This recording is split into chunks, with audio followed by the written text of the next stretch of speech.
اور علماء ان کی ذمہ داری ہے کہ وہ پہنچانے کی فکریں کریں. سنگین حالات میں زیادہ فکریں کرنی پڑتی ہیں. جب وبا عام ہوتی ہے تو پھر حکومت زائد ٹائم لے کر کے اپنے تمام امپلائیز کو کام پہ لگا دیتی کہ یہ کرنا پڑے گا ہنگامی طور پر، اور اسی تنخواہ میں کرنا پڑے گا یہ کام، کیونکہ ہنگامی وقت میں سب کو انسانیت کی خدمت کرنا انسانی فریضہ ہے.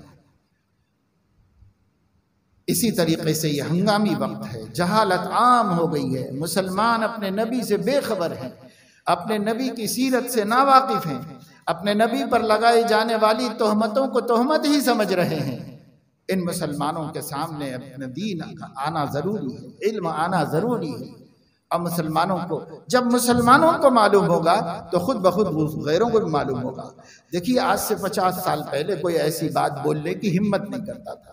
وجہ یہ ہے کہ مسلمانوں میں رلے ملے رہتے تھے، خود مسلمانوں کی زبانوں سے یہ بات اچھی سنتے رہتے تھے، اور وہ اچھی باتیں سن کر ان کے دل میں نبی کا احترام پیدا ہو جاتا تھا.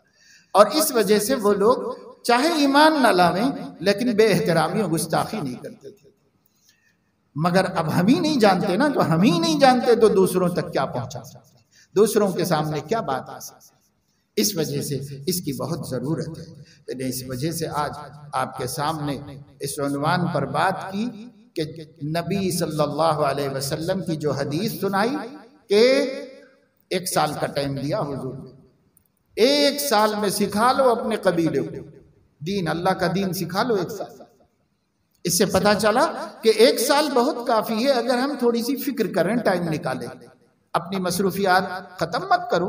اب پڑھنے کی مصروفیت ہو، کام کی مصروفیت ہو، کاروبار کی مصروفیت ہو، کمپنی کی جو بھی مصروفیت ہے وہ ختم مت کرو.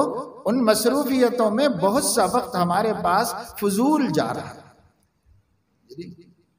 پہلے نواب بہادر یار جنگ کہا کرتے تھے اسے دکن کی سرزمین پر گاؤں جا کے ڈسٹرکٹ جا کر بڑے بڑے جلسے کرتے تھے اور لوگوں سے یہ کہا کرتے تھے، تاریخ بتاتی ہے کہ میں آپ لوگوں سے زیادہ وقت نہیں مانگتا، صرف اتنا وقت مانگتا ہوں جتنا وقت آپ لوگ چوپال پہ گزارتے ہو.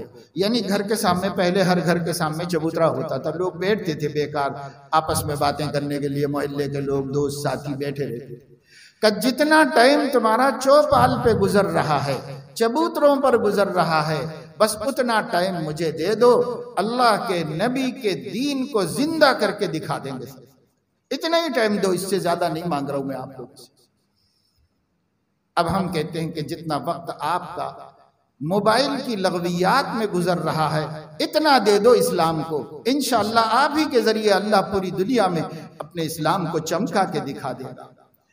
جن دلوں میں عداوتیں پل رہی ہیں انہی دلوں میں محبتیں پیدا کر دے گا اللہ تعالیٰ. آپ کے ذریعے کر دے گا، ہمارے جوانوں کے ذریعے کر دے گا، ہمارے کالج کے اسٹوڈنٹس کے ذریعے کر دے گا، ہمارے لیکچررز، ہمارے ٹیچرز کے ذریعے کر دے گا.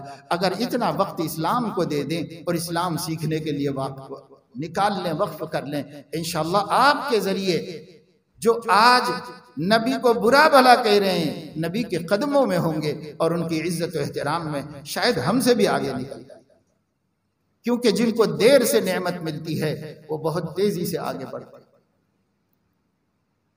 تو اس کی فکر کیجئے. بہت ہی ادب سے، درد سے، احترام سے ہم آپ سے گزارش کرتے ہیں. ہمارے بچوں کا وقت بیکار جا رہا ہے، لغو لایانی ہی میں نہیں، معصیت اور گناہوں میں صرف ہو رہا ہے. اور ادھر صورتحال ملک کی یہ بنتی جا رہی ہے. کیا ہم پہ کوئی ذمہ داری نہیں؟ کیا امتی ہونے کا کوئی رشتہ نہیں ہے؟ کوئی ہم پر ذمہ داری نہیں ہے؟ ہم کم سے کم سب سے پہلے اپنا دین تو سیکھ لیں. بھائی ہمارا دین ہے کیا، اس کو تو سیکھ لیں، پھر اس کے بعد اس دین کی حفاظت کے لیے جان مال ہر چیز قربان ہے. اس کے لیے نہیں تو کاہے کے لیے ملی ہے ہم کو؟ ہم اللہ ہی کے دین کے لیے ہیں، اللہ ہی کے دین کے لیے جی رہے ہیں. اور اسی کے لیے میری زیست کا مقصد تیرے دین کی سرفرازی، میں اسی لیے مسلمان، میں اسی لیے نمازی. اور وہی نہ ہو سکے تو پھر کیا فائدہ ہے؟ اللہ مجھے آپ کو سب کو توفیق عمل نصیب فرمائے. ہماری غفلتوں کو، بے حسی کو اور اسلام، دین اسلام اور سیدنا محمد الرسول اللہ صلی اللہ علیہ وسلم کی مبارک و پیاری ذات عالی سے دوری کو اللہ معاف فرمائے اور قریب آنے کی توفیق نصیب فرمائے، نزدیک جائیں، ٹوٹ کے چاہیں اور جان مال کی قربانیوں کے ساتھ فدویت اور قربانی کے جذبات کے ساتھ اپنے نبی کو پہچانیں اور اپنے نبی کی صحبت میں ہم پہنچے۔ اللہ ہمیں اس کی توفیق عطا فرمائے، آمین وآخر دعوانا الحمدللہ۔